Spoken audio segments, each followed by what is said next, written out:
Assalamu alaikum. Can you hear me? Hello, assalamu alaikum. Can you all hear me? Okay. So today we will begin the past papers of waves. ठीक है, जितने भी waves के अंदर further सब topics हैं वो आपके सामने लिखे हुए blue में.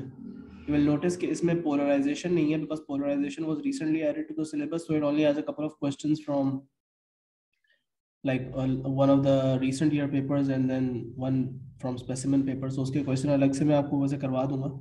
But for now we'll practice everything else other than polarization. ठीक है, पूरा चैप्टर है, पूरे चैप्टर के पास पेपर्स हैं और उसके अंदर हम जैसे जैसे चीज़ें आती जाएंगी उनको कवर करते जाएंगे. ठीक है, एक कोई ओवरव्यू पूरे चैप्टर का ले लेते हैं ताकि हम सारा टॉपिक जो है वो रिवाइज करके फिर आगे चलें. काफ़ी जो है वो डिटेल में हमने सारी चीज़ें देखी हैं. Let's take a look at everything one by one. ठीक है सर, कल क्लास हुई थी? जी बेटा, कल क्लास हुई थी. आपने अपलोड कर दिया है यूट्यूब पे? नहीं, आज रात पे करूँगा या कल सुबह करूँगा इंशाल्लाह अपलोड. ठीक है, कल मैं ठीक है सर. डिफरेंट टाइप्स की वेव्स आपको दिखाएंगे. प्रोग्रेसिव वेव का मतलब क्या होता है? वो चीज़ जो एनर्जी को ट्रांसफर करे लेकिन उसमें मीडियम में ट्रांसफर हो. दो टाइप की वेव्स होती हैं, लॉन्गिट्यूडनल और ट्रांसवर्स. लॉन्गिट्यूडनल में एनर्जी ट्रांसफर और vibration of the medium parallel होता है, लेकिन ट्रांसवर्स में एनर्जी ट्रांसफर और vibration of the medium perpendicular होता है. ठीक है, लॉन्गिट्यूडनल वेव में कंप्रेशन और रेयरफेक्शन होती है, जबकि ट्रांसवर्स वेव में क्रेस्ट और ट्रफ्स होते हैं. लॉन्गिट्यूडनल वेव के अंदर सबसे अच्छी एग्जांपल जो है वो साउंड वेव की है, और ट्रांसवर्स वेव में सबसे अच्छी एग्जांपल हमारी इलेक्ट्रोमैग्नेटिक वेव्स की और वाटर के सरफेस पे जो वेव्स होती हैं और जो रोप पे वेव्स होती हैं. दो तरह के ग्राफ से वेव्स को रिप्रेजेंट किया जा सकता है, तो डिस्प्लेसमेंट टाइम ग्राफ या displacement distance graph. Displacement distance graph से आप वेवलेंथ और एम्पलीट्यूड निकाल सकते हो as shown on the diagram. ठीक है, लेकिन डिस्प्लेसमेंट टाइम ग्राफ से एम्पलीट्यूड और पीरियड निकाल सकते हो आप. आपको ये सारी चीज़ों को डिफाइन करना आना चाहिए. एम्पलीट्यूड क्या होता है, वेवलेंथ क्या होता है, पीरियड क्या होता है, और फिर फ्रीक्वेंसी क्या होती है. फ्रीक्वेंसी को कैलकुलेट कैसे करते हैं? अगर आपके पास पीरियड हो, ग्राफ से आ जाए डिस्प्लेसमेंट टाइम ग्राफ से, तो आप 1/t करके, कैपिटल टी जो कि वेव का पीरियड होता है, उससे आप फ्रीक्वेंसी निकाल लेते हो. फ्रीक्वेंसी और पीरियड इनवर्सली प्रोपोर्शनल होते हैं. सो एक चीज़ ज़्यादा होगी तो दूसरी चीज़ कम होगी. वेव मोशन को अगर ट्रांसवर्स वेव के लिए डिस्क्राइब करना है तो जो आपका डिस्प्लेसमेंट टाइम ग्राफ या डिस्प्लेसमेंट डिस्टेंस ग्राफ जो होता है, that is actually the actual representation of the transverse wave, because the graph is also going up and down and the transverse wave also goes up and down. So the actual wave itself looks like the displacement distance graph. ठीक है, तो वहाँ पे आप हर particle का motion जो है वो डिस्क्राइब कर सकते हो कि ऊपर जा रहा है या नीचे जा रहा है या फास्ट मूव कर रहा है, स्लो मूव कर रहा है. लेकिन जो डिस्प्लेसमेंट डिस्टेंस ग्राफ है उसको कंप्रेशन, अगर आप लॉन्गिट्यूडनल वेव के ऊपर बैठाने की कोशिश करो तो थोड़ा सा मसला होता है, because you can't visualise it from the graph. Because the graph goes up and down, it shows the particles moving to the right as positive displacements and the particles shifted to the left as negative displacements. तो जो line zero को cut कर रही होती है और नीचे की तरफ कट कर रही होती है, दैट्स अ कंप्रेशन, और वो नीचे के साथ मैंने अलाइन की हुई है. और जो लाइन को कट कर रही होती है एक्स एक्सिस को, लेकिन अपवर्ड्स कट कर रही होती है, वो रेयरफेक्शन को रिप्रेजेंट कर रही होती है. ठीक है, ये बात हमने डिटेल में पढ़ी थी. फेज जो है वो वेव को एंगल के अंदर उसकी साइकिल को शो करने का तरीका होता है. 360 डिग्री का मतलब होता है वन कंप्लीट फेज या वन कंप्लीट ऑसिलेशन. ठीक है, 720 डिग्री का मतलब हो गया टू कंप्लीट ऑसिलेशन, 180 डिग्री का मतलब हो गया आधी oscillation, 90 degree quarter oscillation, 270 degree 3/4 oscillation हो गई. ठीक है, फेज डिफरेंस निकालने का तरीका ये है कि अगर आपके पास डिस्प्लेसमेंट डिस्टेंस ग्राफ हो और आपके कोई दो पॉइंट्स के बीच में फेज डिफरेंस निकालना हो, तो आप क्या करते हो कि आप उन दोनों पॉइंट्स को दोनों पॉइंट्स के बीच में पहले हॉरिजॉन्टल डिस्टेंस ढूंढते हो, जिसे आप एक्स कहते हो. ठीक है, जैसे ए और बी की एग्जांपल देख लो. ए और बी के बीच में जो डिस्टेंस है from the x axis, that's 5, वो हमारा एक्स हो गया. लेकिन इस वेव की जो वेवलेंथ है वो 20 है, तो 5/20 हो गया, और फिर इसको 360 से मल्टीप्लाई कर देंगे तो आपके पास फेज डिफरेंस आ जाएगा. ठीक है, इसी तरह किसी पॉइंट के लिए भी आप फेज डिफरेंस निकाल सकते हो. इसकी हमने ये सारी एग्जांपल्स क्लास में प्रैक्टिस करके की थी, बहुत सारी मैंने एग्जांपल्स करवाई. अगर आपके पास डिस्प्लेसमेंट टाइम ग्राफ हो, जैसे यहाँ पे बना हुआ है, और उसमें दो दो पार्टिकल्स शो हुए हो या दो वेव्स अलग अलग शो हुई हो, पहली बात तो है कि दोनों की फ्रीक्वेंसी और पीरियड सेम होगा, लेकिन आपको उसका फेज डिफरेंस निकालने के लिए बोलेंगे तो आपने क्या करना है, या तो दोनों की नियरेस्ट पीक चूज कर लेनी है, तो दोनों का नियरेस्ट ट्रफ चूज कर लेना है, या दोनों का कोई भी नियरेस्ट सिमिलर पॉइंट चूज कर लेना है. जैसे या तो दो रेड पॉइंट्स मैंने पिक कर लिए, उनके बीच का टाइम ढूंढ लिया मैंने एक्स एक्सिस से, या फिर दो ग्रीन पॉइंट्स के बीच का टाइम ढूंढ लिया, दो ब्लू पॉइंट्स के बीच का. इन एनी केस इस डायग्राम में वो 0.1 आया था, ये मेरा स्मॉल टी हो गया. कैपिटल टी होता है वेव का पीरियड, दोनों वेव का पीरियड सेम है. इस ग्राफ से अगर मैं पीरियड निकालूं तो वो 0.6 है, और फिर उसको 360 से मल्टीप्लाई कर दूंगा तो मेरे पास फेज डिफरेंस आ गया 60 डिग्री यहाँ पे. ठीक है, उसके बाद हमने डॉपलर वेव इक्वेशन देखी थी जो कि होती है v is equal to lambda f, v speed of the wave, lambda is wavelength, f is the frequency applies to all waves, ठीक है। और इसके अंदर ये बात याद रखनी कि स्पीड और फ्रीक्वेंसी एक दूसरे से इंडिपेंडेंट है, वो एक दूसरे के ऊपर डिपेंड नहीं करती। स्पीड जो होती है वो मीडियम पे डिपेंड कर रही होती है प्योरली, और फ्रीक्वेंसी जो होती है वो सोर्स की वाइब्रेशन पर डिपेंड कर रही होती है प्योरली। दोनों एक दूसरे को अफेक्ट नहीं करती। स्पीड चेंज होने से फ्रीक्वेंसी चेंज नहीं होती, फ्रीक्वेंसी चेंज होने से स्पीड चेंज नहीं होती, लेकिन दोनों के चेंज होने से वेवलेंथ चेंज हो सकती है। अगर स्पीड बढ़ेगी तो वेवलेंथ बढ़ेगी while frequency remains constant, और अगर फ्रीक्वेंसी बढ़ेगी तो वेवलेंथ कम होगी while speed remains constant, ठीक है। सीआरओ से आप वेव को, साउंड वेव को माइक्रोफोन से कनेक्ट करके, सीआरओ से कनेक्ट करके उसको डिस्प्ले कर सकते हो ऑन सीआरओ स्क्रीन। सीआरओ का स्क्रीन जो है वो एक वोल्टेज टाइम ग्राफ होता है, उसका वाई एक्सेस जो है वो वोल्टेज का एक्सेस होता है और एक्स एक्सेस जो होता है वो टाइम का एक्सेस होता है। तो अगर आपको टाइम बेस्ड सेटिंग पता हो, टाइम बेस्ड सेटिंग होती है मतलब एक्स एक्सेस की स्केल को कहते हैं बेसिकली, एक्स एक्सेस का स्केल। तो एक्स एक्सेस के स्केल से आप पहले नंबर ऑफ बॉक्सेस काउंट कर लो कि वेव का एक साइकिल कितने बॉक्सेस में कंप्लीट हो रहा है, और उसे टाइम बेस से मल्टीप्लाई कर दो तो आपके पास वेव का पीरियड आ जाता है। अगर आपके पास वेव का पीरियड आ जाए, सेकंड्स में उसे कन्वर्ट कर लो अगर नहीं है पहले से, और फिर उसे 1/t करके आप उससे फ्रीक्वेंसी निकाल सकते हो। So that's how you find the frequency of a wave from CRO, sound wave. Electromagnetic waves जो हैं वो, उनको मीडियम की जरूरत नहीं होती ट्रैवल करने के लिए, ये सारी ट्रांसवर्स वेव होती हैं, इनको पोलराइज किया जा सकता है। ये सारी की सारी जो है वो वैक्यूम में 3 × 10⁸ की स्पीड से ट्रैवल करती हैं। इन पे वेव इक्वेशन भी अप्लाई होती है, ठीक है। और इन सारी वेव्स को एक स्पेक्ट्रम के थ्रू शेयर किया जा सकता है। वो स्पेक्ट्रम जो है शो कर रहे हैं इनकी रेंज ऑफ वेवलेंथ्स। तो इसको हम 7 टाइप्स में डिवाइड कर सकते हैं over the spectrum: radio waves, microwaves, infrared, visible light, ultraviolet, x-rays, gamma raise.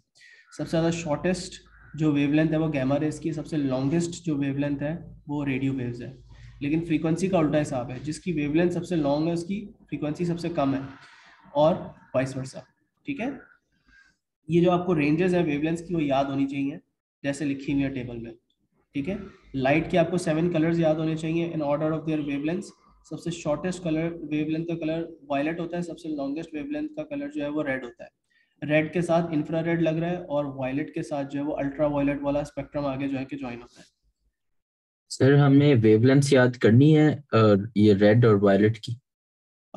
Red और ब्लू की, हाँ बस वो रेंज याद कर लो कि रेड से लेके वायलेट तक 700 नैनोमीटर से 400 नैनोमीटर तक होती है। ठीक है, क्योंकि क्वेश्चन डॉपलर मैंने इफेक्ट, किया था जिसमें वो वेवलेंथ का पूछ रहे थे। जी, तो वो यही बात है कि आपको याद करनी पड़ेगी। तो आपको डॉपलर इफेक्ट का समझना है। Doppler effect in terms of sound, अगर कोई सोर्स जिसमें से साउंड वेव्स निकल रही हैं और वो मूव कर रही है सोर्स, ठीक है, with respect to a stationary observer, तो वो सोर्स जब मूव करती है जिस ऑब्जर्वर की तरफ वो मूव कर रही है, नीचे वाला डायग्राम देखो, ए की तरफ वो मूव कर रही है, तो ए को जो साउंड रिसीव होगा उसकी वेवलेंथ जो है वो कम होगी और फ्रीक्वेंसी ज्यादा होगी। इसे डॉपलर इफेक्ट कहते हैं। लेकिन बी के लिए वो काम उल्टा होगा, बी के लिए वेवलेंथ ज्यादा होगी बिकॉज से सोर्स अवे मूव कर रही है, और फ्रीक्वेंसी जो है उसके लिए कम होगी, ठीक है।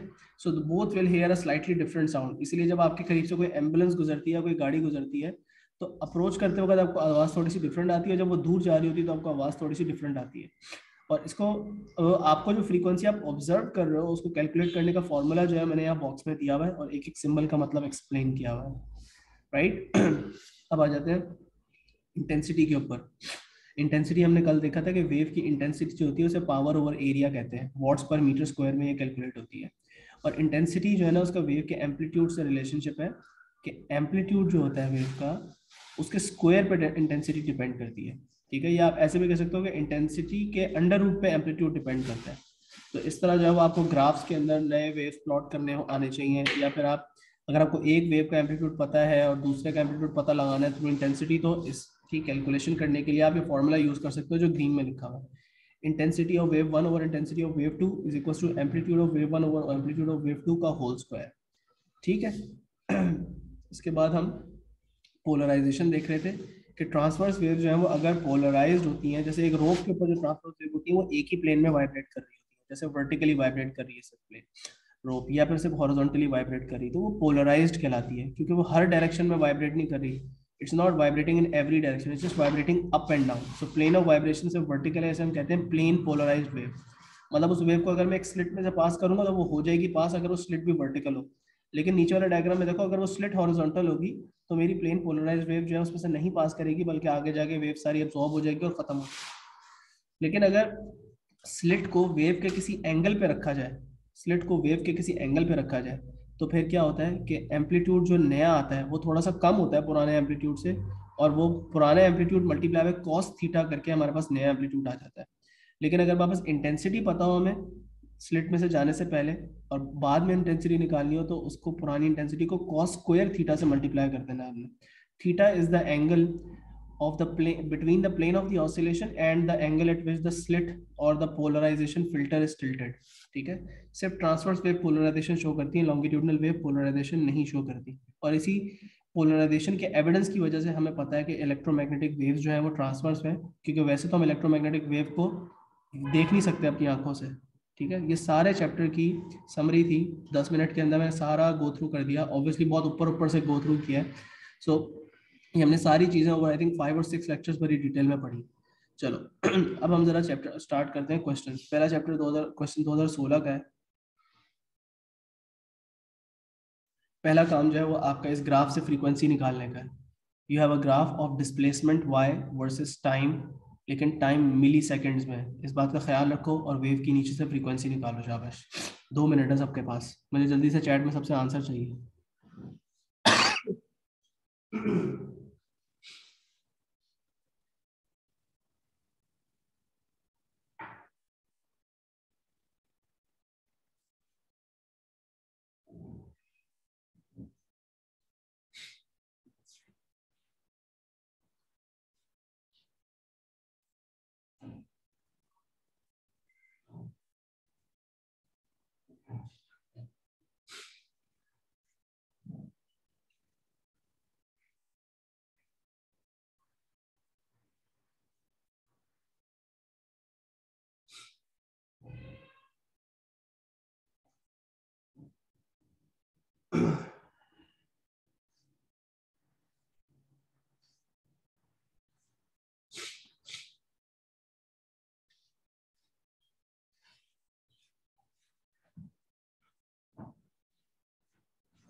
हाँ भाई, आंसर आया किसी का? I don't have the calculator, तो you need to help me out with the calculation, because मेरा कैलकुलेटर खराब हो गया।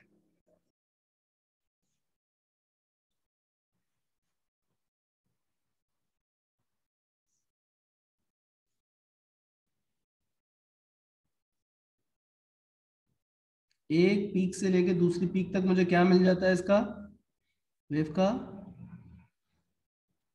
पीरियड मिल सर जाता है। मेरी फ्रीक्वेंसी 250 हर्ट्ज आ रही है। मेरे ख्याल से सही आ रही है। पीरियड हो गया 4.0, लेकिन ये मिली सेकेंड्स है, इसको सेकेंड्स में कन्वर्ट करो, टाइम्स 10⁻³ ताकि ये सेकेंड्स में कन्वर्ट हो गया। मिली सेकेंड्स है, तो मिली सेकेंड्स में आंसर हमें नहीं चाहिए होती, फ्रीक्वेंसी निकालने के लिए हमें सेकेंड्स में चाहिए होती है। फ्रीक्वेंसी इज 1/पीरियड, तो इसको यहाँ से मैंने डिवाइड किया, इससे आंसर आ जाना चाहिए 250 हर्ट्ज। प्लीज सब लोग कंप्लीट करें बेटा।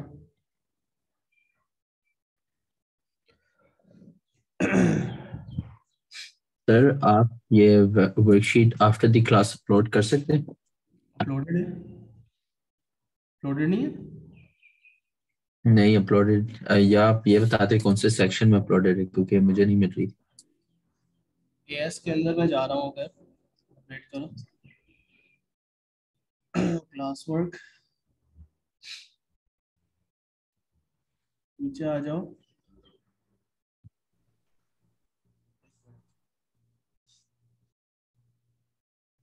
ओ एक मिनट,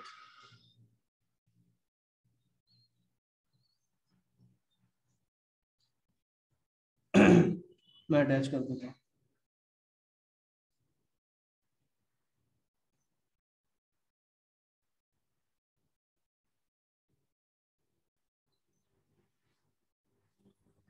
ये ले यार, अटैच कर दो। यस सर, शुक्रिया। ये हो जाएगी। और डिफॉर्मेशन की भी जो है ना, मुझे लग रहा है मैंने नहीं की थी। खैर, सुपर पोजिशन की जो अगले चैप्टर की वो मैं कर दूं, फिर बाद में भूल ना जाऊँ। सारे चैप्टर्स की मुझे लग रहा था मैंने पहले से ही कर दिया। This just contains the questions from 5 year period from 2016 to 2020। तकरीबन सारी वर्कशीट्स ऐसे ही हैं। इलेक्ट्रिसिटी के और डीसी सर्किट्स के तो हैं, और डिफॉर्मेशन के भी कर देंगे। चलो, everyone understands question number 1 part A? Any confusion? अब जो दूसरा क्वेश्चन है वो थोड़ा सा सोच के करने वाला है। So take some time, take 2 or 3 minutes to do it. करो क्वेश्चन को। इसमें 2-3 चीजें हैं जो बड़ी देखने की हैं। शाबाश, ट्राई करो, फिर उसके बाद देखते हैं कि क्या होगा। You have to sketch a new wave. एक आपको दूसरी वेव का ग्राफ स्केच करना है ऊपर वाले डायग्राम पे। पहला मसला इसका ये है कि उस वेव की इंटेंसिटी इससे डबल है। तो इंटेंसिटी डबल होने से आपको ये सोचना पड़ेगा कि उसकी पीक्स, अगर इंटेंसिटी ज्यादा है तो एम्पलीट्यूड भी ज्यादा होना चाहिए ना। एम्पलीट्यूड लेकिन स्क्वायर हो जाएगा। लेकिन एम्पलीट्यूड कितना ज्यादा होगा ये कैलकुलेट करके निकालना पड़ेगा। फॉर्मूला दिया हुआ है मैंने आपको, I1/I2 is equal to A1/A2 का होल स्क्वायर। तो अगर वेव 1 और वेव 2 की इंटेंसिटी का कंपैरिजन है तो एम्पलीट्यूड का भी आपको पता होना चाहिए। पुरानी वेव का एम्पलीट्यूड आपको ग्राफ से नजर आ रहा है, तो नया एम्पलीट्यूड निकाल के उसकी पीक्स आपको देखनी है कि कहाँ तक जाएंगी, वो देखना है। उसके बाद ये भी बताया हुआ है कि दोनों वेव्स का फेज डिफरेंस जो है वो 90 डिग्री का है। तो 90 डिग्री का फेज डिफरेंस भी शो करना है। ये दोनों चीजें एक साथ करनी है। 3 मार्क का क्वेश्चन है। शाबाश, ट्राई करो, उसके बाद करते हैं।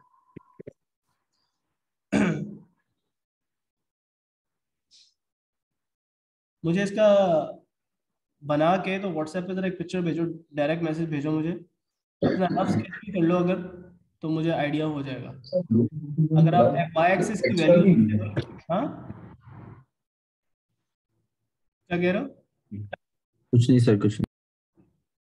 बना के मुझे व्हाट्सएप पे स्केच करके भेजो 3 मिनट के अंदर अंदर, लेकिन 3 मिनट 4 मिनट मैक्सिमम, सही है। और उसके अंदर आप जो है वो अपनी जो वाई एक्सिस की वैल्यूज लेबल भी कर दो तो काफी है। ग्रिड तो है नहीं आपके पास, ग्राफ पेपर तो नहीं है, उसके बगैर ही स्केच कर लो। नई वेव के मुकाबले में पुरानी वेव का क्या एम्पलीट्यूड होगा, और वो फेज डिफरेंस अगर उसका 90 डिग्रीज है तो वो कितना आगे बनेगी इससे, सही है। चलो शाबाश।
किसी का आंसर आया? Did someone figure out what should be the new amplitude? Yes sir, 2.8 होना चाहिए। 2.8 होना चाहिए। तो हमने इसके लिए क्या फॉर्मूला लर्न किया है, ये फॉर्मूला लर्न किया है। I equal a square। तो हमारे पास I1 ओवर I2 अगर लिखा हुआ है, सपोज करो I1 ओवर I2, और यहाँ पे हो जाता है A1 over A2 whole square. अगर मेरी दूसरी वाली वेव जो है, लेट सपोज, अच्छा मैं इसको 2 ऊपर लिख देता हूँ, 2 को ऊपर लिख देता हूँ, 1 को नीचे कर देता हूँ, 2 1 2 1। ठीक है, अब सपोज कर लो ऊपर वाली वेव का एम्पलीट्यूड अगर डबल है, ठीक है, इसकी इंटेंसिटी वेव x की इंटेंसिटी I थी और वेव 2 की इंटेंसिटी 2I थी, तो 2I over I, 2I over I, left side पे आंसर आ रहा है 2, राइट साइड पे मेरे पास दूसरी वेव का एम्पलीट्यूड तो मुझे नहीं पता, लेकिन पहली वेव का एम्पलीट्यूड पता है 2 सेंटीमीटर है, और इसका होल स्क्वायर करना है। तो मेरे पास पहली बात तो ये है कि दोनों साइड पे मुझे अंडर रूट लगाना पड़ेगा, स्क्वायर रूट लगाना पड़ेगा, ताकि मैं स्क्वायर को खत्म कर सकूं। तो यहाँ पे आ जाएगा 2 अंडर रूट, और यहाँ पे आ जाएगा A2 अपॉन 2। सो A2 हो गया अंडर रूट 2 मल्टीप्लाइड बाय 2। तो A2 की वैल्यू क्या आ जाएगी, क्या बता रहे थे, हम रिपीट करो। सर 2.8। 2.8 सेंटीमीटर्स। तो इसका मतलब मेरी जो पीक्स होंगी वो 2.8 सेंटीमीटर्स पे होंगी। अब उसको मैं एग्जैक्ट, अभी पीक को मैं यहाँ नहीं मार्क कर सकता, यहाँ पे जहाँ इसकी पीक आ रही है वहाँ इसकी नहीं आएगी, जहाँ इसकी ट्रफ आ रही है वहाँ इसकी ट्रफ नहीं आएगी, क्योंकि फेज डिफरेंस भी है। तो मैं क्या करता हूँ, अपने रेफरेंस के लिए ना एक हॉरिजॉन्टल लाइन बना लेता हूँ 2.8 पे, 2.8 प्लस 2.8 पे और माइनस 2.8 पे मैं लाइन बना लेता हूँ कि मेरी जो वेव होगी न्यू वाली वो इससे ऊपर या नीचे नहीं जा सकती। नया एम्पलीट्यूड मार्क कर लिया मैंने ब्लू लाइन से, इसके अंदर अंदर मेरी नई वेव बनेगी, तो उसकी पीक्स और ट्रफ्स ज्यादा ऊपर और ज्यादा नीचे होंगे। फेज डिफरेंस कितना था, 90 डिग्रीज का फेज डिफरेंस था। अब 90 डिग्री का फेज डिफरेंस है, तो 4 सेकंड के पीरियड में 90 सेकंड के फेज डिफरेंस से कितना फर्क पड़ना चाहिए। 90 डिग्री का फेज डिफरेंस कितना होता है, 90 डिग्री का फेज डिफरेंस कंपेयर करो फ्रॉम 360। ये मेंटली हो सकता है, मतलब you don't need any formula for this, although there is a formula, but think about it. 90 degree का फेज डिफरेंस कितनी साइकिल आगे होगी ये वाली वेव, पूरी एक साइकिल आगे होगी, आधी साइकिल आगे होगी, 25%, क्वार्टर साइकिल आगे होगी, क्या ख्याल है। सर 90 क्या क्या कह रहा हूँ, 90 डिग्री का फेज डिफरेंस का क्या मतलब है, सर आदि। सर 1 1 मीटर सेकंड हम आगे कर देते हैं। 1 मिली सेकेंड। अच्छा बेटा सुलेमान देखो, क्योंकि 360 डिग्री 1 साइकिल होती है, तो 180 डिग्री आधी साइकिल होती है और 90 डिग्री जी क्वार्टर जी। साइकिल। तो क्वार्टर साइकिल मतलब 4 मिली सेकेंड्स का क्वार्टर क्या होता है, 4 मिली सेकेंड का क्वार्टर क्या होता है, 4 का क्वार्टर क्या होता है, 1 होता है ना। तो इसका मतलब मेरी यस मेरी जो नई वेव है उसके सारी पीक्स इससे 1 सेकेंड आगे होंगी और सारी ट्रफ्स इससे 1 सेकेंड आगे होंगी। ठीक है, एक बात तो ये यस। होगी। और उसमें अब एक और बात का ख्याल करना है, इसमें अगर जिसको देखो फॉर्मूला से काम करने में ज्यादा कंफर्टेबल लगता है वो फॉर्मूला यूज कर ले। हमने देखा था कि टाइम वाले ग्राफ में आप ये फॉर्मूला यूज कर सकते हो फेज डिफरेंस के लिए, ये वाला फॉर्मूला यूज कर सकते हो, ये आपको मैंने फॉर्मूला दिया था। अब आपको ये पता है कि 90 है, ये आपको निकालना है, ये आपको पता है 4 है, और ये 360 तो आपने वैसे ही एज इट इज डालना है। तो मैं यहाँ पे लिख के फॉर्मूला से भी कर सकता हूँ, मैं कहता हूँ अच्छा 90 डिग्री का फेज डिफरेंस है, टी कितना होगा, मतलब दोनों के बीच में वेव के बीच में डिफरेंस कितना होना चाहिए, और यहाँ पे मैं डाल देता हूँ जी कितना 4, और यहाँ पे आ जाएगा 360 डिग्री। तो यहाँ से जब मैं टी की वैल्यू निकालता हूँ तो 4 इंटू 90 360 होता है, 360 उधर जाके डिवाइड होगा तो ये आ जाएगा 1। दोनों वेव्स के बीच में 1 मिली सेकेंड का डिफरेंस होगा। 1 मिली सेकेंड का डिफरेंस होगा तो इसका मतलब मेरी जो नई वेव बनेगी, अब उसके अंदर मैंने क्या करना है कि उसकी अगर इसकी पीक यहाँ बन रही है तो उसकी पीक यहाँ बनेगी, लेकिन यहाँ नहीं बनानी हमने हमने उसकी पीक यहाँ बनानी है क्योंकि उसका इंटेंसिटी भी ज्यादा थी। तो पहली पीक यहाँ पे आएगी मेरी वेव की, ठीक है। अच्छा, अब उसका जो ये वाला पॉइंट जहां से यूं गुजर रहा था तो उसका 1 सेकंड आगे यहाँ से गुजरेगा, ये हो गया। अच्छा, उसकी अगर ट्रफ यहाँ पे थी तो हमारी वाले की ट्रफ 1 सेकंड आगे यहाँ पे होगी, ये हो गया। फिर उसके बाद आई गेस ये हो गया, और उसके बाद आई गेस ये वाला पॉइंट हो गया, ठीक है। ये सारी चीजें हो गई, और एक पॉइंट फिर यहाँ पे आ जाएगा क्योंकि वेव फिर यहाँ से स्टार्ट होगी। So this is how I will draw my curve. Second को ये बन गया।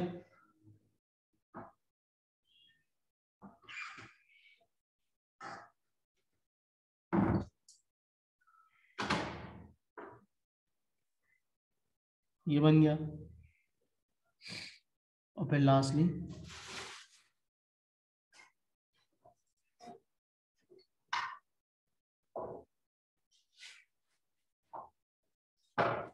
हमने बिल्कुल उसका ग्रेडियंट एंड पे जाके जीरो करना होता है। बन गई भाई, ये हमारा आंसर हो गया। ये हमारी वेव जेड है, इसको हमने लेबल करना है Z. Now take a look at the whole question because I know कि ये आसान नहीं है। ठीक है, आसान नहीं है बिकॉज ये पहली दफा आप कर रहे हो, लेकिन आगे इस तरह के बार बार क्वेश्चन रिपीट होते हैं। सो फेज डिफरेंस का कॉन्सेप्ट भी आपके लिए नया है और इंटेंसिटी और एम्पलीट्यूड का कॉन्सेप्ट भी आपके लिए नया है। इनको अप्लाई करने में अच्छा हाई लेवल का क्वेश्चन था। 1 मिनट में दे रहा हूँ कि सब आराम से इसको ऑब्जर्व कर लें क्वेश्चन को कैसे किया हमने। ठीक है, और उसके बाद आगे चलता हूँ।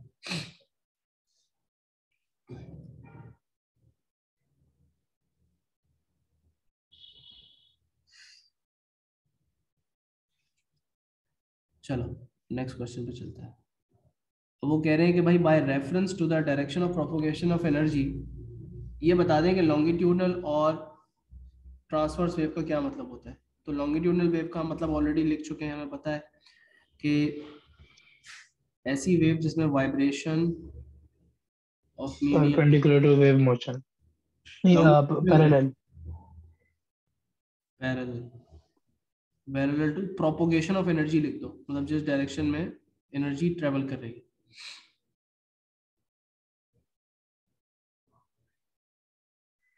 जब उन्होंने बोला ना बाय रेफरेंस टू दिस, तो उस टर्म को फिर वहां यूज कर लिया करो। और यहाँ पे इसी को कॉपी पेस्ट करूंगा और बस पैरेलल के बजाय क्या लिख दूंगा, परपेंडिकुलर लिख दूंगा।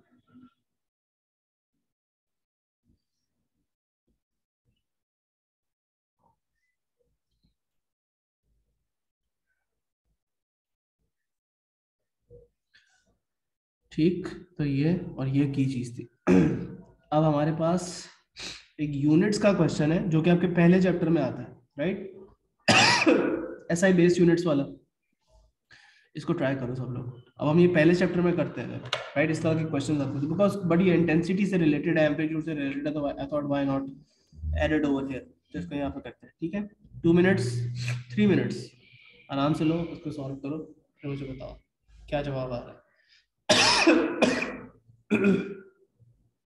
बेटा साथ साथ प्रैक्टिस लाजमी करनी है। मैं आपको अब आंखों से देख तो नहीं सकता आपके कैमरे खुलवा के, लेकिन अगर आप लोग एब्सेंट रहोगे या फिर क्वेश्चन साथ साथ नहीं करोगे तो कोई फायदा नहीं है इस तरह क्लास में। फिर तो आप रिकॉर्डिंग भी देख सकते हो। Make sure that whenever you join the class you make it a point two practice along with me. करो प्रैक्टिस। गलत है, मैं हमेशा टाइम देता हूँ करने का, गलत है कोई मसला नहीं, पर जब मैं सही बताऊँ तो उसको समझ लो, इसी तरह इंप्रूवमेंट होगी।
आपकी आसानी के लिए उन्होंने इंटेंसिटी की डेफिनेशन भी लिख दी है, power per unit area.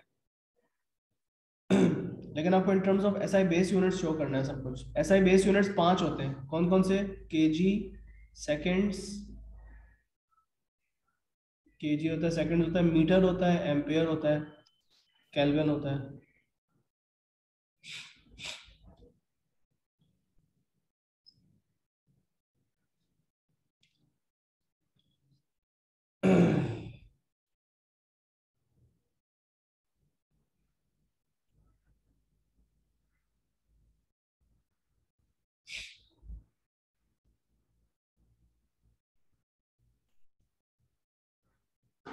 Fahad बेटा, आपने जो मुझे पिक्चर भेजी थी ना पिछले पार्ट की, उसमें हमने ये कर दिया कि आपने एम्पलीट्यूड को सही एम्पलीट्यूड को चेंज नहीं किया था पहले, तो ये मिस्टेक। और फिर उसके बाद आपने फ्रीक्वेंसी ना चेंज कर दी असल में। आपने फ्रीक्वेंसी बिल्कुल चेंज कर दी वेव की वजह से, उसका पीरियड की वैल्यू ही बदल दी। पीरियड की वैल्यू नहीं बदलनी, ठीक है। होपफुली आपको समझ में आ गया होगा जो मैंने पूरा एक्सप्लेन किया था पिछला वाला जो क्वेश्चन है। तुमने जो मुझे व्हाट्सएप पे ग्राफ भेजा था मैं उसको देख के बता रहा हूँ।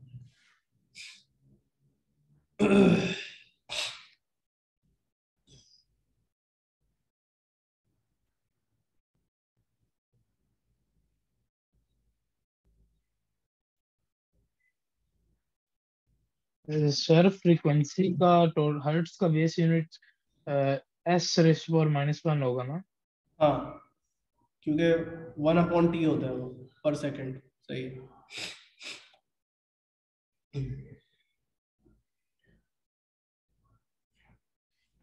तो भाई सारी इंपॉर्टेंट बात यह है कि आपको हर चीज़ के अलग अलग पहले यूनिट पता हो।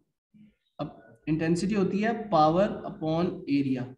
पावर होता है वॉट्स और एरिया होता है मीटर स्क्वायर। लेकिन वॉट इटसेल्फ क्या होता है? अगर तो आपको डायरेक्टली याद है कि ये केजी यस सर। कितना है, केजी केजी सेकंड है भाई। कितना होता है? KG S -1। KG S -1। I think ये ऐसा नहीं होता। अच्छा सर चलो ये नहीं होएगा, KG to the KG S plus 3 होएगा। देखो अगर मुझे नहीं भी याद, अब यही बात मुझे नहीं याद तो देखो, मैं इसमें मुझे परेशान होने की जरूरत नहीं है। मुझे ये पता है कि पावर क्या होता है, energy yes upon sir. Time होता है। तो तो अब मैं MGH/s। एनर्जी का मुझे पता है केजी मीटर स्क्वायर पर सेकंड स्क्वायर होता है। अब उसको जब मैं डिवाइडेड बाय सेकंड्स करूंगा तो ये आगे क्या बन जाएगा, केजी मीटर स्क्वायर पर सेकंड क्यूब बन जाएगा। अच्छा, नीचे मीटर स्क्वायर एरिया का आ रहा है, ये वाला अब ये वाला मीटर स्क्वायर और ये वाला मीटर स्क्वायर कैंसिल हो गया। इंटेंसिटी का यूनिट क्या बन गया, केजी पर सेकंड क्यूब। मेरे ख्याल से तुम पूरे वाले का बता रहे हो। ये इंटेंसिटी का आ गया left hand side of the equation. अब देखो v का यूनिट क्या होता है, v का एसआई बेस यूनिट होता है मीटर्स पर सेकंड, ठीक। डेंसिटी का क्या होता है, केजी पर मीटर क्यूब। फ्रीक्वेंसी वैसे तो हर्ट्ज होता है लेकिन frequency is 1/t। Hertz is not an SI unit but hertz means पर सेकंड, तो सेकंड की पावर -1, मतलब सेकंड डिनोमिनेटर में है तो 1/सेकंड होता है, तो सेकंड की पावर -1। और एक है एम्पलीट्यूड। अब एम्पलीट्यूड होता है मीटर्स में लेकिन एम्पलीट्यूड का स्क्वायर है। अच्छा एक और बात, एम्पलीट्यूड का स्क्वायर है तो हमें उसको फॉर्मूला में स्क्वायर करना पड़ेगा। एम्पलीट्यूड का होता है मीटर्स। अब right hand side of the equation में मैं सारे डालूंगा। पहले डालूंगा वी के यूनिट्स मीटर्स पर सेकंड आ गए। फिर के यूनिट्स पे है ही नहीं ना, के यूनिट का नो यूनिट्स, तो उसको डालने की जरूरत ही नहीं है। डेंसिटी जी सर। केजी पर मीटर क्यूब। उसके बाद आ गई फ्रीक्वेंसी। फ्रीक्वेंसी क्या, मैं पर सेकंड तो डालूंगा लेकिन ये क्योंकि स्क्वायर है तो अब मैं इसको डायरेक्ट यहाँ पे बस एस की पावर -2 कर दूं, टाइम बचा लें थोड़ा। और इसी तरह यहाँ पे एम्पलीट्यूड भी जो है वो मीटर था लेकिन सर एंड में केजी पर एस क्यूब ही हो जाता। हाँ, तो वो यही तो दिखाना है बस। और लेफ्ट साइड पे इंटेंसिटी है, और इंटेंसिटी क्या आई थी,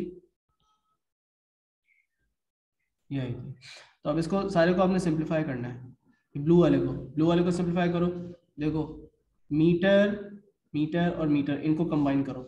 m की पावर 1 -3 कितनी हो गई, 1 -3 हो गया -2, -2 + 2 0 हो गया। तो m आपका कट गया एसेंशियली, ठीक है। m की जरूरत नहीं बची, m की पावर हो गई 0। जिस चीज की पावर 0 हो जाती है उसकी वैल्यू क्या होती है, m की पावर 0 हो गई तो वो तो 1 हो गया। अब 1 को तो आप अलजेब्रिक फार्मूला में नहीं लिखते हो ना। अच्छा, m के बाद आपका बचता है kg। kg को देखो, एक बस अकेला ही kg है तो kg as it is kg रहेगा। अच्छा, kg की पावर 1 है तो उसको आप बस kg की लिखोगे। अच्छा, उसके बाद आ जाता है कौन सा, सेकंड्स।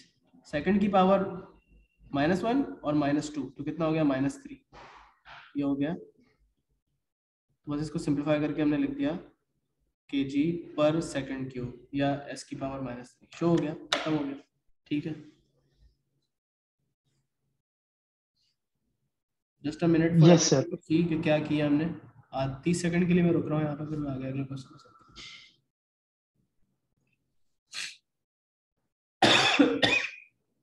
ओके,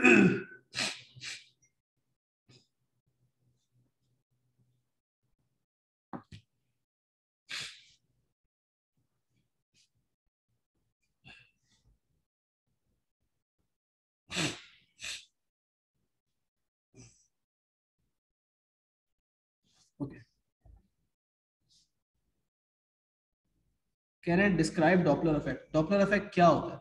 अब मैंने इसकी कोई समरी लिखी नहीं थी नोट्स में, लेकिन चलो हम लिख देते हैं एक वर्ड में, ताकि आपके पास एग्जाम में लिखने के लिए हो। ऑल्दो ये फिर भी आप अपने अपने लिए आराम से इसका बना दो। डॉपलर इफेक्ट में होता क्या है? वेवलेंथ या फिर फ्रीक्वेंसी चेंज होती है, राइट? डॉपलर इफेक्ट को डिफाइन कैसे करेंगे? वेवलेंथ या फ्रीक्वेंसी में चेंज आता है और वो भी ऑब्जर्व्ड वेवलेंथ और फ्रीक्वेंसी में चेंज आता है। Keep that in mind. इसको यहाँ पे मूव करके जगह बना लेते हैं और यहाँ लिख लेते हैं। फिर जब मैं नोट्स अपलोड करता हूँ, मुझे याद करा था, मैं आज नोट्स अपलोड कर दूंगा, अब ये कंप्लीट है। तो हम यहाँ पे लिख सकते हैं चेंज इन ऑब्जर्व्ड वेवलेंथ और फ्रीक्वेंसी व्हेन अ सोर्स, मतलब जिसमें से वेव प्रोड्यूस हो रही है, when a source is moving relative to an observer। मतलब अगर, अच्छा हम अभी ए लेवल में हम एएस में से वो वाला केस करते हैं जिसमें ऑब्जर्वर स्टेशनरी होता है और सोर्स ही मूव कर रही होती है। If you go to let suppose some other board of A levels, या if you look at some American high school syllabus, तो उसमें इसका स्कोप थोड़ा सा और भी बढ़ा देते हैं। वो ये कहते हैं कि अच्छा आप ये बताएं कि अगर लेट सपोज सोर्स रुकी हुई है और ऑब्जर्वर उसकी तरफ मूव कर रहा है, तो उसमें अबे दोनों मूव कर रहे हैं, लेकिन एक तेज मूव कर रहा है, स्लो मूव कर रहे हैं, एक दूसरे की तरफ मूव कर रहे हैं, एक दूसरे से अवे मूव कर रहे हैं, उसमें सारे केसेस बन जाते हैं। बट वो जो हमने फॉर्मूला पढ़ा है उसी की फर्दर मॉडिफिकेशन है, तो उनकी रिलेटिव स्पीड आप निकाल लेते हो। बट खैर, चेंज इन वेवलेंथ और frequency when a source is moving relative to an observer. तो ये आप यहाँ पे लिख सकते, यही हम अपने आंसर में भी लिख सकते हैं बात, ठीक है? डायग्राम ए के अंदर कोई डॉपलर इफेक्ट नहीं शो हो रहा क्योंकि उसमें सोर्स स्टेशनरी है, ऑब्जर्वर भी स्टेशनरी है। डायग्राम 2 में सोर्स मूव कर रही है, तो उसमें डॉपलर इफेक्ट डेमोन्स्ट्रेट हो रहा है। ये जो डायग्राम बनी हुई है ना डॉपलर इफेक्ट की, ये आपको काइंड ऑफ स्केच करनी आनी चाहिए, ठीक है? ख्याल रखना इस बात का।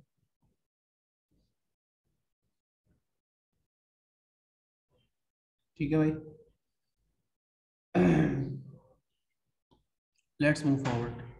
A distant star is moving away. अच्छा, हमने इन टर्म्स ऑफ साउंड देखा था, और इन टर्म्स ऑफ लाइट भी हो सकता है। लाइट के कलर्स हमें याद है, कॉन्सेप्ट अब अप्लाई कर सकते हो, अच्छा कॉन्सेप्ट है। लेकिन ये है कि अब सिर्फ इन टर्म्स ऑफ साउंड ही आता है अब आपके सिलेबस में जो चेंजेस हुए हैं। लेकिन स्टिल स्टार स्टार में से क्या निकलता है? लाइट सोर्स है ना ये, yes sir. Moving away from a stationary observer. तो कह रहे हैं state the effect of the light observed from the star.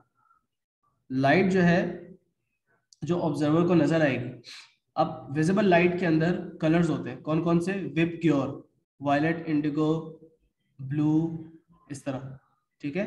और रेड तक जाते हैं, या रेड से शुरू कर दो, red, orange, yellow, green, blue, indigo, violet, इस तरह चलेगा। अब रेड की वेवलेंथ सबसे ज्यादा होती है जब आप अवे मूव करते हो।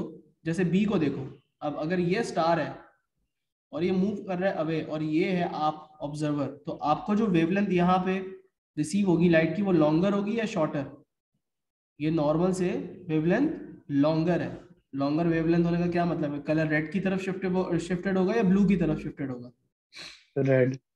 रेड की तरफ शिफ्टेड होगा। तो light from the star, the light observed will be of longer wavelength। तो उसके लिए एक हम टर्म यूज करते हैं, red shift.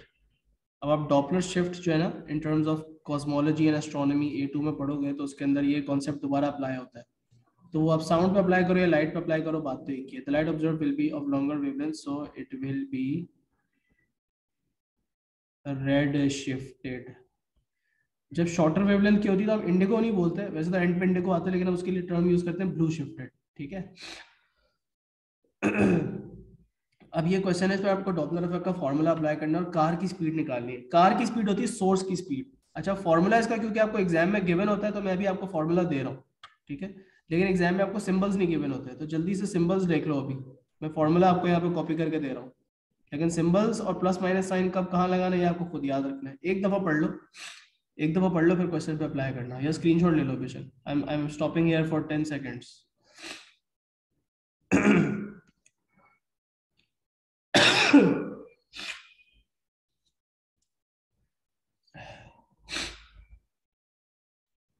Okay, now I will just put the formula over here and you can use the formula, ठीक है, and all the data given in the question, और उसके मुताबिक फिर मुझे जवाब दो।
एफ ओ का मतलब ऑब्जर्व फ्रीक्वेंसी, एफ एस का मतलब सोर्स से जो फ्रीक्वेंसी साउंड की निकल रही है वो वाली, वी का मतलब स्पीड वेव की, मतलब यहाँ पे साउंड की स्पीड, और वी एस का मतलब वो चीज जो साउंड को प्रोड्यूस कर रही है, जो सोर्स मूव कर रही है उसकी स्पीड।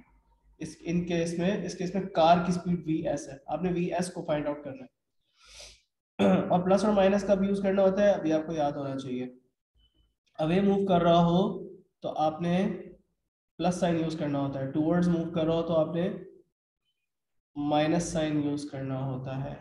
यहाँ पे टूवर्ड्स मूव कर रहा है तो माइनस साइन यूज करेंगे, ठीक है, माइनस साइन यूज करेंगे। और अब जल्दी जल्दी से इसके अंदर वैल्यूज प्लग करते हैं, ठीक है, and then you can rearrange the formula and find out the answer. He hears the frequency of 550 hertz, so that is your FO, ठीक है। The car sounds the horn at 510 hertz, so that is the frequency at the source, multiplied by the speed of sound which is 340, नीचे भी आएगा 340, minus sign आएगा क्योंकि towards move कर रहा है, और VS is what we have to find out। Rearrange करेंगे कैसे, yes 550, कैलकुलेटर नहीं है मेरे पास, ठीक है, तो मैं रीअरेंज कर 550 इंटू 340 माइनस VS, ब्रैकेट में दोनों चीजों से 550 को मल्टीप्लाई करो, और यहाँ पे 510 इंटू 340। अब जल्दी जल्दी से मुझे या तो स्टेप बाय स्टेप करके बता दो या एक ही करके फाइनल आंसर निकाल दो बस।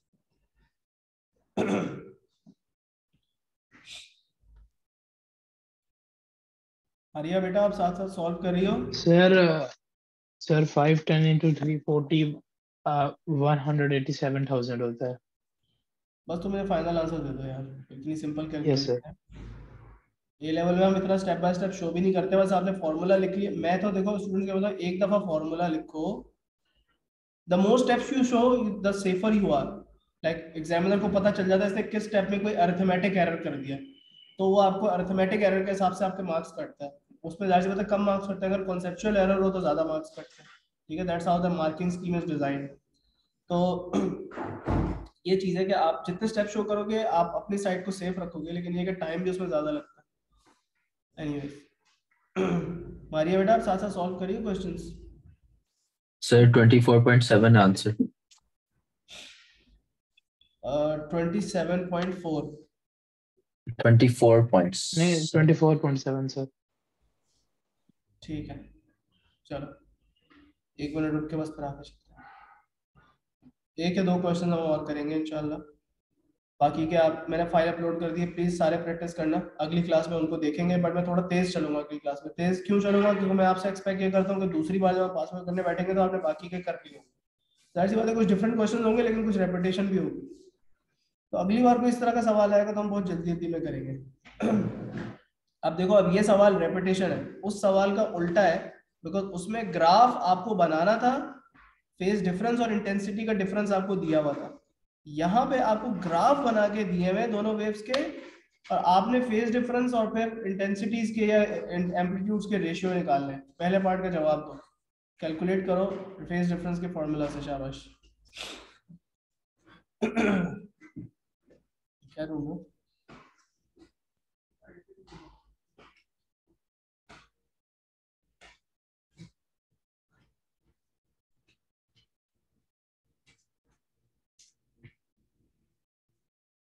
रहा है या अभी तक? भैया सो नहीं हो रहा है अभी तक? हवा चली गई है?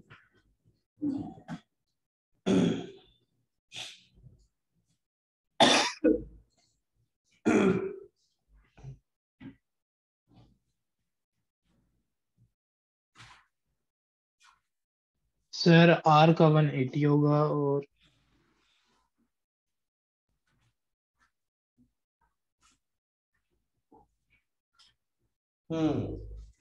दोनों का फेज डिफरेंस बताना होता है। So what's the trick? I feel like मैंने यही एग्जैक्ट एग्जांपल जो है वो क्लास के अंदर करवाई है मे बी। तो करना अब ये होता है कि आपने दो सिमिलर पॉइंट्स चूज करने होते हैं दोनों वे पे। सिमिलर पॉइंट का मतलब, जैसे अगर मैं इसकी पीक उठा रहा हूँ तो इसकी भी पीक उठाऊंगा। अब इस बॉक्स के मिडिल से लेके इस बॉक्स के यहां से लेके ये देखो, यहां से लेके यहां तक टाइम का डिफरेंस कितना है? ये होता है आपका स्मॉल टी। ये कितना है टाइम डिफरेंस? ये कितना है? 5 बॉक्सेस ही है ना, एक बॉक्स के मिडिल से लेके यस वहां सर। तक। तो 5 बॉक्सेस में तो टी कितना हुआ? 1 हुआ। ठीक है, देखो फॉर्मूला क्या है, अभी एक दफा दिखा देता हूँ जल्दी से। ये होता है फॉर्मूला। तो टी हो गया 1। पीरियड कितना है वेव का? पीरियड अगर आर का ही देख लो, यहां से शुरू हो रही है वेव ऐसे, यहाँ पे खत्म हो रही है, 0.6 उसका पीरियड है। तो 1/0.6 करूंगा, 1 नहीं 0.1, sorry 0 divided by 0.6 small T, और 360 डिग्री से मल्टीप्लाई करना होता है। आंसर आ गया 60 डिग्रीज। मतलब 1/6 ऑफ द साइकिल आर जो है वो एस से पीछे नहीं है, बल्कि एस से आगे। कौन सी वेव आगे? देखने में तो आर आगे लग रही है because R is to the right, but देखो आर आगे नहीं है, आर पहले वाइब्रेट हो रही है, एस उसको उसके लैग बिहाइंड कर रही है।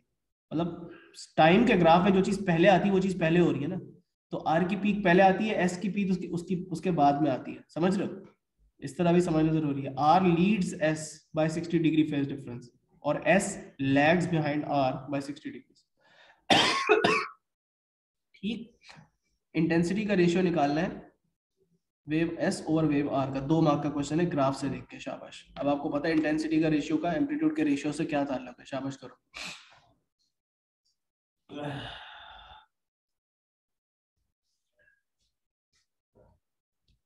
सऊदी अरब में क्या बहुत बारिश हुई है कल? कल रियाद में हुई है बारिश? कहाँ हुई है बहुत ज्यादा बारिश? सर रियाद में हुई है। तो वहां पे क्या इंटरनेट, तुम कहाँ रहते हो?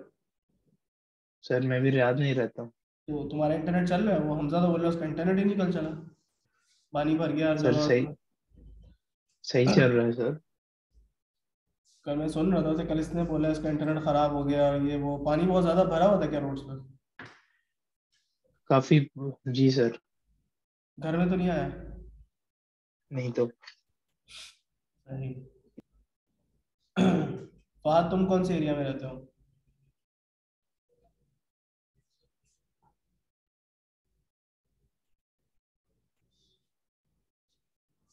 रियाद में ही रहते हो? अच्छा।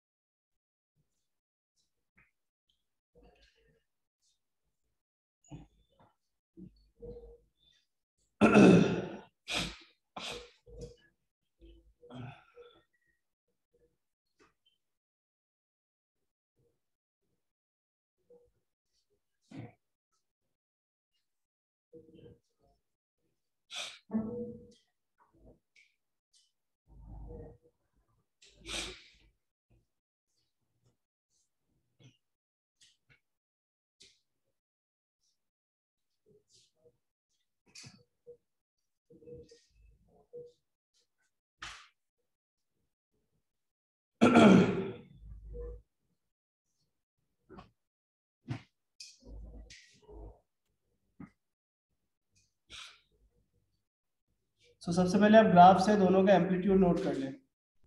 आर का एम्पलीट्यूड कितना है? आर का एम्पलीट्यूड है 3.4 और एस का एम्पलीट्यूड कितना है? 2.2। हमें पता है कि intensity of R over intensity of S का ratio amplitude of R over amplitude of S का होल स्क्वायर से आएगा। तो बस हमें राइट साइड ही कैलकुलेट करनी है। यहाँ पे एम्पलीट्यूड आया 3.4, आर का ऊपर रखना है और इसका 2.2 नीचे रखना है और इसको स्क्वायर करना है। इससे क्या आता है बताओ?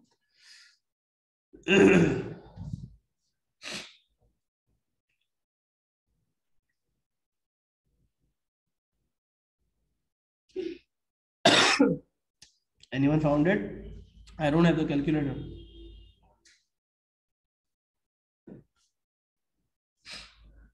किधर गए बच्चों? सर 1.08। 1.08 गलत लग रहा है बेटा। क्यों मुझे गलत लग रहा है? डाउट हो रहा है मुझे इस पर। 3.4 ओवर 2.2, फिर उसका स्क्वायर भी करोगे, ज्यादा आना चाहिए थोड़ा सा आंसर। 2.38। 2.38। अब सही लग रहा है। एक दफा वैसे चेक कर लेते हैं। कैलकुलेटर वाली ऐप कहाँ है मेरी? ये रही। लेट सपोज, अच्छा जी, व्हाट शुड वी डू? तो मेरे तरफ से कैलकुलेटर की ऐप नहीं यूज की। 3.4 डिवाइडेड बाय 2.2।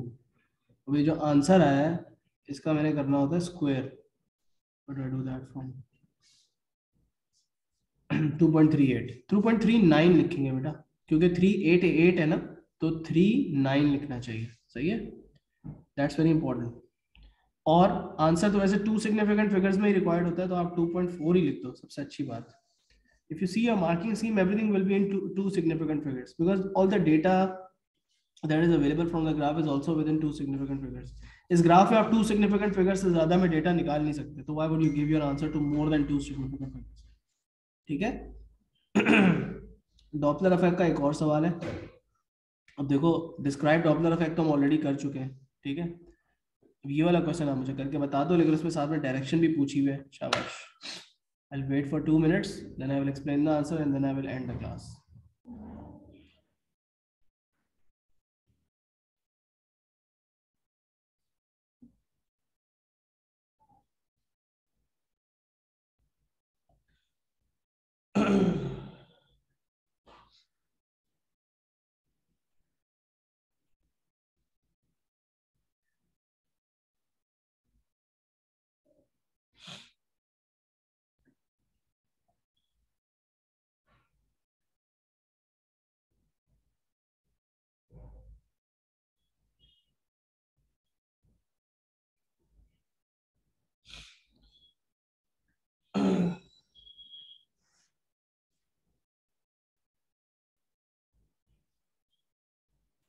सर अगर साउंड टुवर्ड आ रही है तो माइनस फ्यूज होगा ना?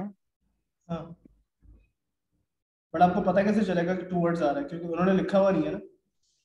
हाउ वुड यू से, how would you find out के टू वर्ड्स आ रहे हैं या वे आ रहे हैं? जी जो ऑब्जर्व फ्रीक्वेंसी है उसको कंपेयर करो ओरिजिनल फ्रीक्वेंसी से, एफ एस को एफ ओ से कंपेयर करो, क्या ज्यादा है?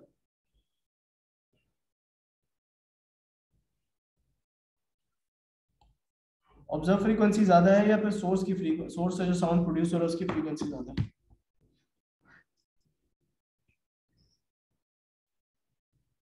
कह रहे he hears the sound of with the frequency at 360, जबकि साउंड जो है कार के हॉर्न से जो निकल रहा है वो 400 हर्ट्ज से निकल रहा है, तो उसको कम फ्रीक्वेंसी सुनाई दे रही है। कम फ्रीक्वेंसी जब सुनाई देती है तो अवे मूव कर रहा होता है या टूवर्ड्स? हाँ भाई, think about this, think about this diagram, think about this Doppler effect diagram। देखो फ्रीक्वेंसी अगर कम होगी तो इसका मतलब वेवलेंथ ज्यादा होगी, और वेवलेंथ ज्यादा किस साइड है? इसके लिए ज्यादा है, तो it means that the source is moving away from the observer. मैं दोबारा लॉजिक बता रहा हूं, फ्रीक्वेंसी अगर कम होगी सोर्स की फ्रीक्वेंसी से कम है, तो इसका मतलब वेवलेंथ जो है वो ज्यादा रिसीव हो रही। अब डायग्राम से पता चलता है कि जिसको वेवलेंथ ज्यादा रिसीव हो रही होती है उससे सोर्स अवे जा रही होती है। अब ये बातें आप वैसे भी याद रख सकते हो, लेकिन लॉजिकली बताने की कोशिश कर रहा हूँ कि देखो आप डायग्राम को याद रखो। Diagram is a picture that can be imprinted in your head and you it's hard to forget the diagram, right? It's hard to forget, so therefore you can easily remember the diagram, and from the diagram you can see the wavelengths already कि इसके लिए wavelength ज्यादा long है, तो जिसके लिए wavelength long है उसके लिए फ्रीक्वेंसी कम है, और क्योंकि इसका रिलेशनशिप क्या है, दोनों इनवर्सली प्रोपोर्शनल है, तो इससे पता लग गया कि अवे मूव कर रहा है, away from the observer move करेगा। ठीक है, ये तो पहला ही मेरा जवाब, 1 मार्क तो मुझे वैसे ही मिल गया।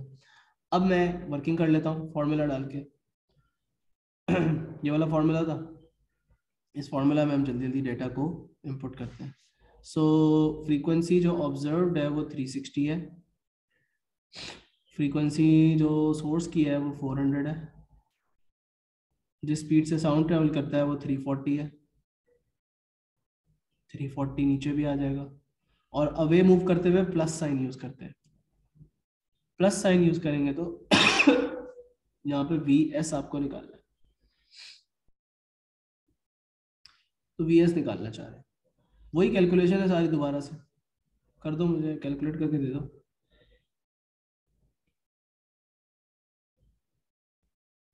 बस अब प्लस साइन है, वी एस फाइंड आउट करना, बता दो जल्दी से बता दो तो खत्म करें क्वेश्चन।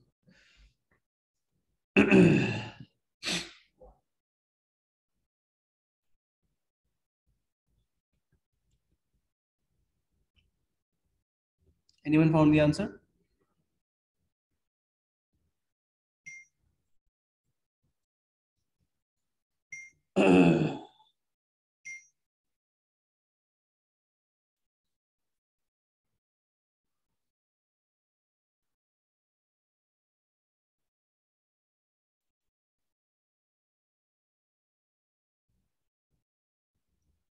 यस बच्चों, क्या सीन है? दे दो यार जल्दी से ताकि खत्म करें फिर।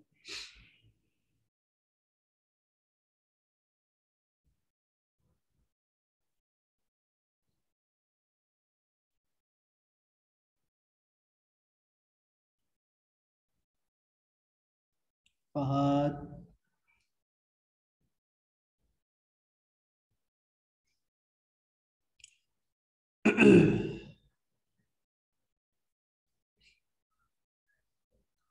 Four 400 into 340, 37.7. 37.7।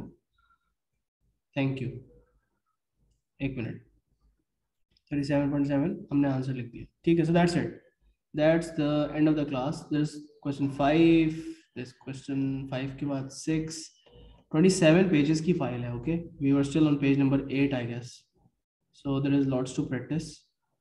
ठीक है, बल्कि हम पेज नंबर 8 पे भी कहा था, अभी तो हम पेज नंबर 5 पे थे। बहुत सारे क्वेश्चन हैं, ठीक है, there is lot you can practice. अभी हम एक क्लास और लगाएंगे पास पेपर्स की, उसमें कुछ सिलेक्टेड क्वेश्चन में करवाऊंगा, लेकिन पूरी फाइल नहीं करवाऊंगा, because again we don't have that much time. हम सिलेक्टिव क्वेश्चंस करेंगे जिससे कॉन्सेप्ट सारे कवर हो, and then we move on to superposition the next topic. ठीक है, तो आपने ये प्रैक्टिस भी करनी है बेटा, पूरी फाइल अब बैठ के चैप्टर पढ़ लिया है, रिकॉर्डिंग्स आ जाएंगी कल, आज रात तक या कल तक, तो आपका जो है वो फिर ये चैप्टर सही पक्का तैयार हो जाएगा। चलें, थैंक यू, अल्लाह हाफ़िज़।